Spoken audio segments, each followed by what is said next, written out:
Ang sabi ng marami habang nasa iyo ang taong mahal mo, alagaan mo at huwag mong hayaang dumating ang araw na pagsisihan mo na nawala na siya sa iyo kasi nagpabaya ka.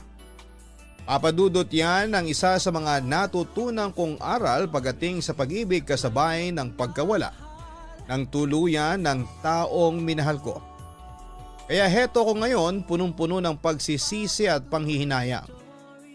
Pero bago ko magsimula ay nais ko muna kayong batiin ng isang magandang araw. Ako si Tanya, 46 years old. Byuda, may isang anak at isang negosyante. Kasalukuyan ako may-ari ng isang kainan dito sa San Pedro, Laguna. At buo kong pinagmamalaki na palagi nakatutok ang aming kainan sa mga programa mo maparadyo man o online. Nakasubscribe nga po kami sa inyong YouTube channel Papa Dudut at palagi kong pinapakinggan ang mga Papa Dudut stories uploads mo. Siya nga pala ang ibabahagi kong kwento ay may 2 dekada na rin ang nakakalipas.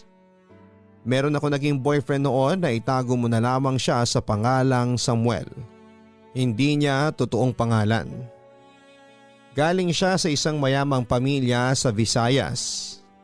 3 taon din ang tinagal ng aming relasyon. Pero papadudot ayaw sa akin ng mga magulang at kamag-anak ni Samuel dahil sa mahirap lang ang pamilya ko. Dahil doon ay gumawa sila ng paraan at pinaghiwalay kami. Papadudot nung una ay pinaglaban ko pa ang pagmamahal namin pero kinalaunan ay sumuko na rin ako. Nang mga panahong ding yon ay may nanligaw sa aking lalaki. Si Rodrigo isang taxi driver. Sa hindi ko maipaliwanag na kadahilanan ay sa kanya ko nabaling ang pagmamahal ko. Papadudod nakipaghiwalay ako kay Samuel pero tulad ng inaasahan ay hindi niya yon tinanggap. Tanya, buksan mo naman tong gate. Kausapin mo naman ako, Tanya. Parang awa mo na, Tanya. Huwag mo namang gawin sa akin to. Naririnig kong sigaw noon ni Samuel sa labas ng aking bahay kahit na malakas pa noon ang pagpatak ng ulan. Nung una ay nakakaya ko pa siyang tiisin. Pero sa huli, nanaig ang awa ko kay Samuel. Nilapitan ko si Samuel para kumprontahin pero agad niya akong niyakap ng mahigpit.